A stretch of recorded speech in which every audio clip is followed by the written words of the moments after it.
Mr. Secretary, thank you. Good afternoon to everyone. I want to thank Secretary Austin for welcoming the Vice President and me to the Pentagon today. It's good to be back. Before I begin, I have some welcome news that the Saudi government has released a prominent human rights activist, Loujain Lothy-Lowell, L-O-O-L, from prison.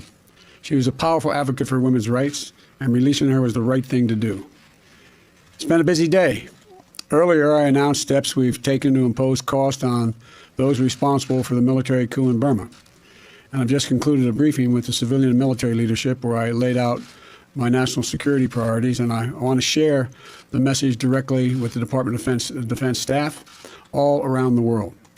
Because each of you, whether you're newly enlisted, a career officer, a non-commissioned officer, or a civilian policy expert, you're essential to how we project our strength around the world, defend America's interests, and advance American leadership in the world.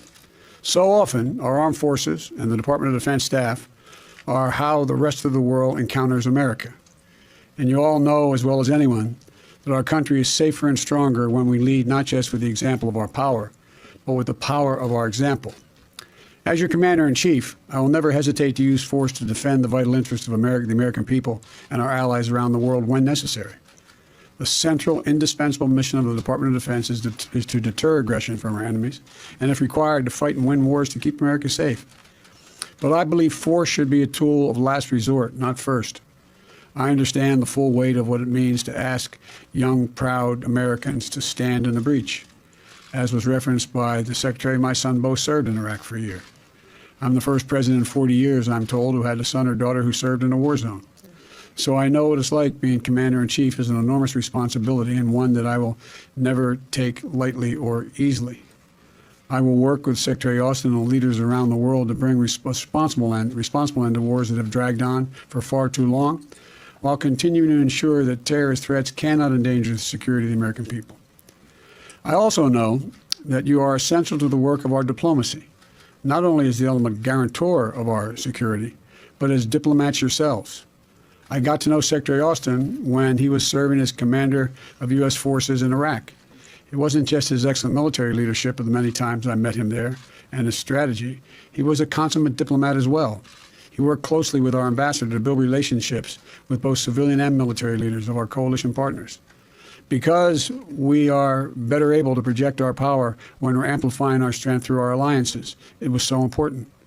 There is no aspect of our agenda of the 21st century leadership where the women and men of the Defense Department do not have a role, whether it's helping curb the pandemic here at home and around the world, or addressing the real threats of climate change that are already costing us billions in impacts on our bases and our national security, or being part of an ongoing fight for racial justice. You are essential to how we must rethink and reprioritize our security to meet the challenges of this century, not the last. We need to take on the dangers and opportunities of emerging technologies, enhance our capabilities in cyberspace, ensure that we are positioned to lead a new era of competition from the deep sea to outer space. And we need to meet the growing challenges posed by China to keep peace and defend our interests in the Indo-Pacific and globally. Today, I was briefed on a new DoD-wide China task force that Secretary Austin is standing up to look at our strategy and operational concepts, technology and force posture, and so much more. The task force will work quickly, drawing on civilian and military experts across the department to provide within the next few months recommendations to Senator Austin on key priorities and decision points so that we can chart a strong path forward on China-related matters. It will require a whole-of-government effort, bipartisan cooperation in Congress, and strong alliances and partnerships. That's how we'll meet the China challenge and ensure the American people win the competition of the future. You know, to the incredible individuals who serve in our armed forces, you are unquestionably part of the finest fighting force in the history of the world. You're warriors. The work you do each and every day is vital to ensuring the American people, your families, friends, and loved ones are able to live in peace and security and growing prosperity. And for those of you who raise your hands to sign up to wear the uniform of the United States, we owe you an incredible debt. I've said for many years, less than 1% of Americans do what you do. Put yourself in the line for the rest of the 99% of the Americans you represent. The 99% of us owe you. We owe it to you to keep the faith with our sacred obligation to properly prepare and equip you when we send you into harm's way, and to care for you and your families both while you're deployed and after you return home. You're incredible heroes and incredible patriots. I will never, ever dishonor you. I will never disrespect you. I will never politicize the work you do. That goes for our civilian professionals as well as the career military. As I've said, this is personal for me. The Biden family is a military family. We learned firsthand some of what your loved ones experienced when Bo was deployed to Iraq for a year with his unit in the Delaware National Guard. We dealt with the stress of his absence and the daily joys of life, and we worried constantly about his safe return. We felt overwhelming pride in his courage and his patriotism. You are all the best our country has to offer. You live by a creed of selfless sacrifice. And for many of you, the journey to service has not been easy. February is Black History Month, as the Vice President pointed out. Before we leave today, the Vice President Harris and I are going to visit the hall honoring the long history of Black Americans fighting for this country, even when their contributions were not always recognized or honored appropriately. But those contributions have nevertheless helped push our country toward greater equality. From the bravery of the free and enslaved descendants of Africans who fought with the colonial forces in our revolution, to the Black regiments that joined to fight for the Union and for their own freedom in the Civil War, to the Buffalo Soldiers, including Henry O. Flipper, the first African-American graduate of West Point, and Cathay Williams, the first African-American woman, Cathay, who enlisted in the United States Army. Imagine the incredible love it must have taken for the proud Tuskegee Airmen to fly more than 15,000 sorties in battle when their own freedom was not fully realized in their own country. Imagine the determination of Roscoe Robinson, who started at West Point 1 year before Harry Truman issued the order to officially desegregate the armed forces, and arose to become the first African-American four-star general.